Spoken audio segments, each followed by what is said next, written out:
Thank you, everybody, for coming to the Aaron Torres Podcast YouTube page. If you could do me a quick favor, see that little subscribe button at the bottom of your screen? Go ahead, click that subscribe button. Really does help our channel grow, our audience grow, and I really do appreciate it more than you know. So click that subscribe button. Appreciate your support. Now, here's the video that you came here for. All right, everybody. I'm back. Good to be back. So NBA draft round 1 2025 is in the books. Listen, you know what happened. And normal circumstances, we would talk about it. Cooper Flag going to Dallas, all that. But I am on vacation. And I'll also be honest, as excited as I was and am about that 2025 draft that you just watched the first round of, I think 2026 has a chance to be like an all-time draft class, okay? And so what I want to do now is over the next couple minutes, just kind of talk, it's not really a mock draft per se, but just talk about the top 10, 12, 15 prospects that you'll get to know this year in college basketball and what it means for next year's NBA draft. And like I said, I really do think that this has a chance to be an all-time draft for 3 reasons. One, top of the 2025 high school class is insane. We know that top 3. We know that in most years, each of them would be in consideration to go number 1. And, you know, like 3 potentially franchise-changing players at the top. I think that second tier of high school players is just better than most years, right? So you get past the top 3. Think about some of the guys that are going into college next year where they would have fallen in the 2025 draft this past year. Mikael Brown Jr. at Louisville, Elijah Arenas at USC, Koa Pete, Arizona, Caleb Wilson, North Carolina. I mean, these are guys that might have gone 2, might have gone 3 in this year's class, and they're, you know, might be 5, might be 10 in next year's class. That's not a knock on them. It just shows how deep it is. And then finally, really quickly, and we talked about this a lot over the last month or so, a lot of really good college players that have decided to come back to college. NIL doesn't force them to rush the process. They can come back, get better, get ready for next year's draft. So I think we're looking at an all-time 2026 NBA draft. Let's get to the prospects that you need to know, a pseudo mock draft, but not really. Number 1, players to know in the 2026 NBA draft, guy we've talked about a lot, guy, frankly, we hung out with a little bit in Provo a few weeks ago, AJ Dybantsa, okay? And at this point, listen, I've told you everything there is to talk about with AJ Dybantsa, 6'9", 6'10", whatever, 3-level scorer, great wing defender, all of that. You know all of that, and at this point, you don't need me to tell you like who AJ Dybantsa is, what he does. But I think there's a few things that do kind of stand out to me about AJ that I don't think probably get talked about enough. One, I actually think he's taller and bigger than people realize. You know, as somebody who literally stood next to him a few weeks ago out there in Provo, you know, some places have him listed at 6'8". I think he's closer to 6'10", and the guy's got guard skills, and he's only getting bigger, and his frame is only going to fill out as time goes on. So there's that part of it. I think, 2, you know, I can't say he's better than people, but I do think because he's been so good for so long, I don't think people fully appreciate, just how talented this kid is and just how good this kid is. And I think sometimes when a kid is in the spotlight for as long as he is, as long as Cam Boozer is, we're going to talk about him in a minute, that sometimes we take for granted how talented they are. And then 3 with AJ, the factor that I always play to is the competitiveness with him. And I know that every top player thinks they're competitive and thinks they're they have the Mamba mentality and the MJ mentality and whatever. It's like, I really do think AJ does. I mean, the Team USA stuff is going on right now. We all read the reports last week about, basically, 5-on-5 scrimmages. He's picking up full court and he's screaming at his teammates. And he brings that level of competitiveness every day. And so I think sometimes we tend to overrate some of these prospects. I don't think Cooper Flag last night was one. I don't think AJ Dybantsa is one either. He is number 1 going into next year. On the Torres big board, I guess you could call it that. But really, we're just talking about players here. Number 2, the guy that I think as time has gone on, people have grown to appreciate just how good he is, Darren Peterson, guard, headed to Kansas, okay? So if you follow the high school stuff really quick, really deeply, I think it's interesting because Darren Peterson was like the consensus number 3 guy behind Debansa and Cam Boozer, excuse me. I'm going to make that mistake 100 times between now and draft night in 2026. But it was kind of Cam Boozer and AJ Dybantsa in any order in 2025. And Darren Peterson was just kind of a guy that was like, oh, he's the clear 3rd best prospect. He's unbelievable. Well, fast forward and had an incredible senior season. As you can see there, averaged over 28 a game last summer on the Adidas circuit, was part of a couple gold medal teams on, Team USA stuff. And just over time, just got better and better, bigger, lead guard, 6'5". And by the end of his high school career, 24/7 Sports had him as the #1 high school player in America. Now, again, I'm not here to debate Peterson versus Boozer versus Debansa. I'm just here to say that this kid is special. And I think the other thing that stands out to me as I come off this NBA Finals where Jalen Williams, Shai Gilgeous-Alexander, I mean, we're talking about guards, primary ball handlers, primary playmakers that are 6'5", 6'6". I think that's where the sport is going. Darren Peterson is the prototype. He's as good as anybody. And I'll tell you this, him and Debansa had a couple great high school battles over the last couple years. They will obviously play at least once in college. BYU set to travel to Kansas. As I record this, we don't have a date yet, but you talk about a game that will be circled on everybody's calendar. That is at the top of the list. Number 3, I've already mentioned him a few times. Not Carlos Boozer. Carlos Boozer's one of his 2 twin sons, of course, Cam Boozer. Okay, so Cam Boozer, again, another player who I just think, because he has been so good for so long, I just don't think I think you just kind of take for granted. He just shows up every single night and it's just 20 and 10 and you don't even think about it. And you don't even whatever. You go back to last year, Team USA, he played with AJ Dybantsa, Koa Pete, whatever. And maybe Debansa is a better NBA prospect, whatever, who cares? Cam Boozer was the guy that consistently every single night delivered, finished with 20 and 10 on that gold medal team a few years ago. Beyond that, you just look at his resume, it's unbelievable. Multiple state high school championships, 3 Peach Jam titles, 2 gold medals with Team USA, 24 and 13 on the EYBL circuit last year. And while it's too early to know what he's going to do at Duke, I've said this in everything that we've done Duke related. I kind of think that he will end up being my preseason ACC player of the year. Sometimes some of these freshmen step in and you wonder how they're going to transition to the college level, especially down low. Cam Boozer, like the 2 guys before him, is not one. Cam Boozer, number 3 on my prospects list. Number 4, the first returning college player. And I think on the one hand, some people are going to think it's high. I don't really care. It's my list. And number 4, first college returnee, Jayden Quains. Jaden Quains, of course, now at Kentucky. And I think what's interesting about him, this is easy to remember, as you can see on the screen, was the youngest player in all of college basketball last year. We talk all year long. We talk about Cooper Flagg. He's 17 years old. He just turned 18. Jayden Quaintance was a full 6 months younger than Cooper Flagg. How about this? He's younger than AJ Dybantsa and several of the players that are going to be freshmen this coming season. And so you look at what he did as a 17-year-old in what I would argue is the most physical league in college basketball, the Big 12. Just under 10 points, 8 boards, 2.5 blocks per game. Unbelievable. So I think he's going to be a star at Kentucky. Now, there's obviously a couple things. One, the shooting has to improve. But if you heard Jayden Quaintance on this podcast, we had him a few weeks ago.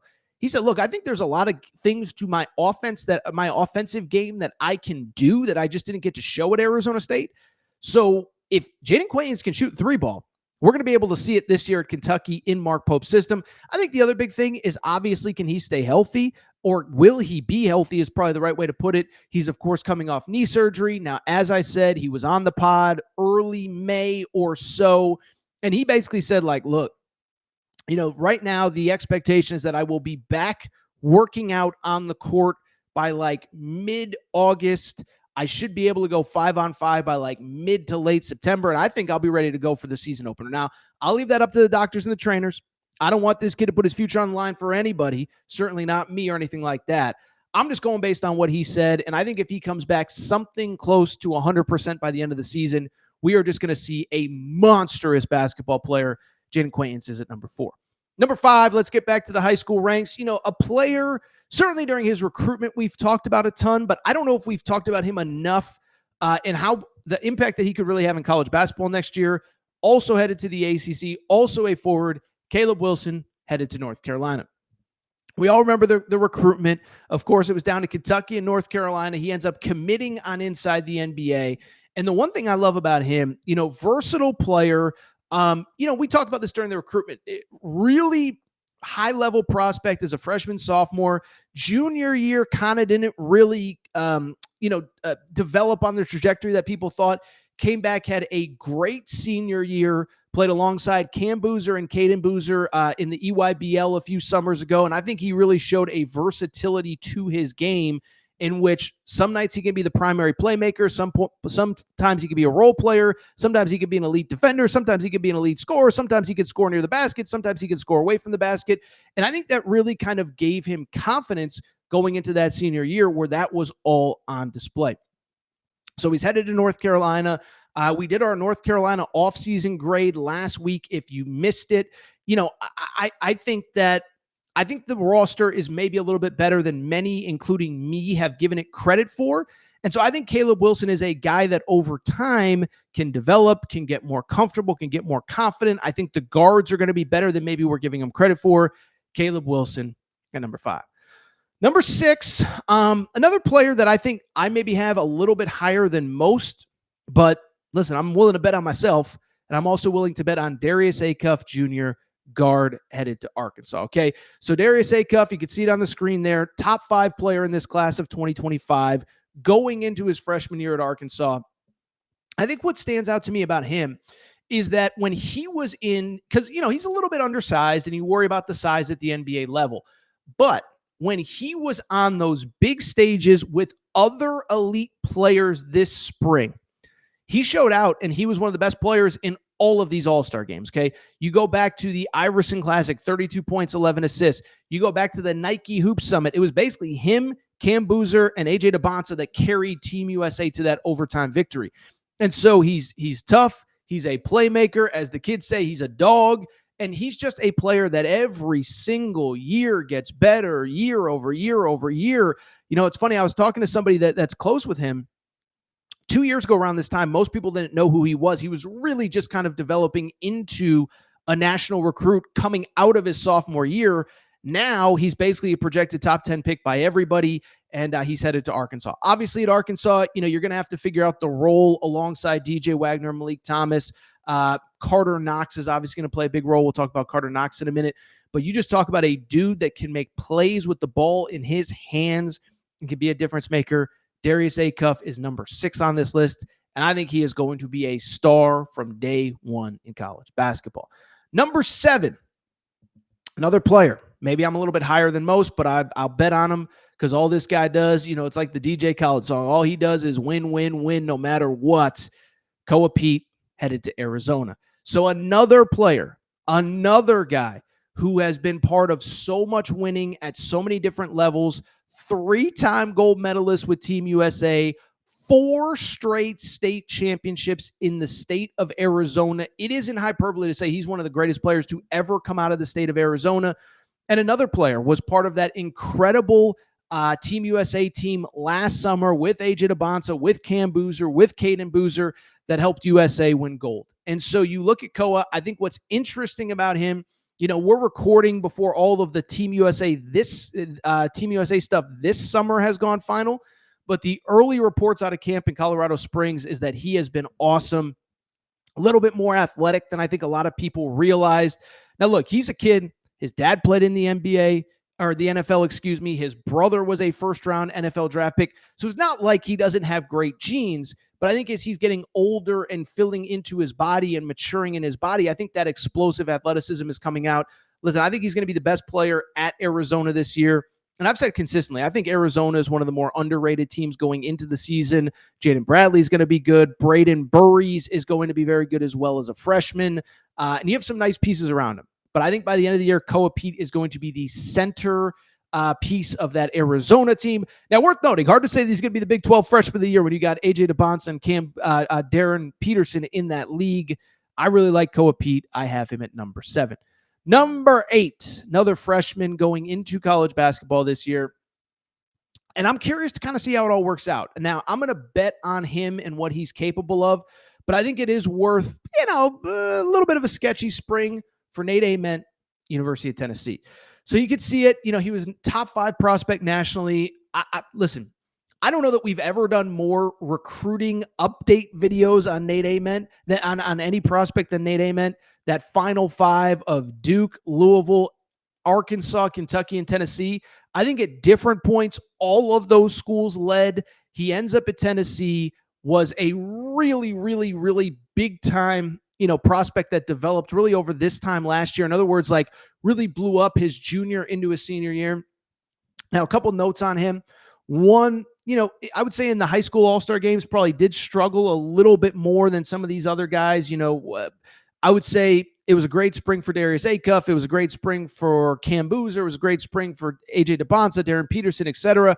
Nate Ament did struggle a little bit, didn't play well in that Nike Hoop Summit. I'm also just curious with the fit with Rick Barnes. Listen, there's all sorts of speculation as to why Nate Ament ended up at Tennessee. Was it solely about NIL? Was it solely about I don't know, and that's not my business, and I don't care. And make your money, kid. Do what you got to do. But Rick Barnes doesn't strike me as the guy who's going to roll out the red carpet for a five-star freshman. And so I'm just curious how that fit happens. What you can't deny is that the talent is there. 6'9", 6'10", can handle the ball, can shoot the crap out of it. I have Nate Ament as my number 8 draft prospect. Number 9, we're going back to guys who returned to college basketball this year. Guy that I am so excited to watch in 2025, 2026. A guy that I actually think would have been a first-round draft pick had he stayed in the NBA draft this past year. Of course, talking to Todd Pedford, Auburn.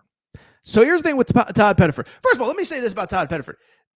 Watching the reports during the draft process of like, oh, he's really surprising people with his skill and his athleticism.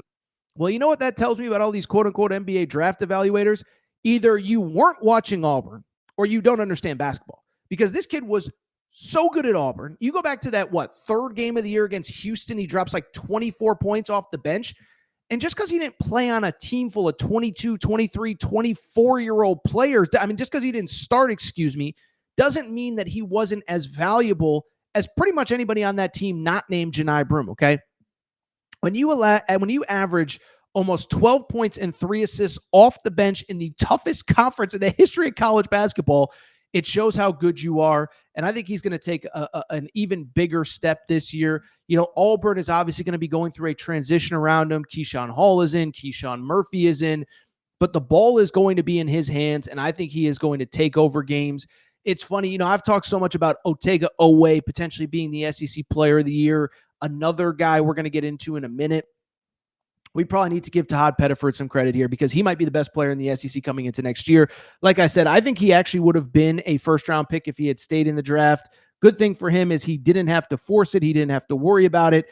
Instead, he is going to come back to college basketball, and he is going to play next year. Number 10, another returnee in the SEC, another player who I think, frankly, is just going to be better than people expect. Carter Knox, Arkansas. And I think the thing with Carter Knox, the important thing that you need to know is what you see on that screen. First of all, 6'6", NBA, size, athleticism. The last 18 games, almost 11 points per game on 43% three-point shooting. And so again, you don't have to be a draft analyst to know 6'6", 43%, 11 points per game as a freshman in the SEC. He has a chance to be even better as a sophomore. I don't know what else there is to add. I'm really excited about him. I know that like Todd Pedford, like a couple other guys we're going to discuss in a minute, I think if he had stayed in the draft, he would have been drafted. Now, would it have been a first-round pick? I don't know. But I think you look at Carter Knox, you look at what he is capable of. I have Carter Knox as a guy that I am so excited about. Is he going to be a top 10 pick? I don't know. He's going to be really, really, really good, and I think he has a chance to really improve his draft stock.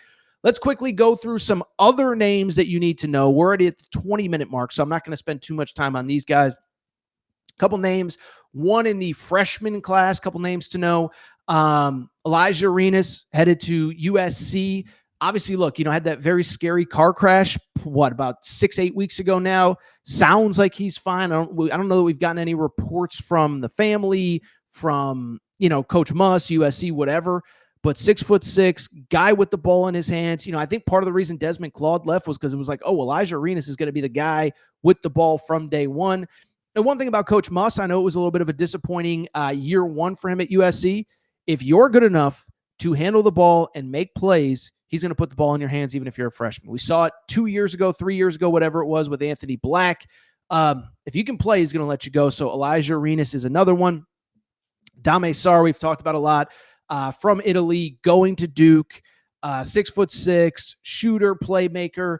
Just more than anything, I think it's an awesome story that, he's a guy that in a different generation, even 3-4 years ago, just stays overseas. Maybe he's good, maybe he isn't. He comes over whenever.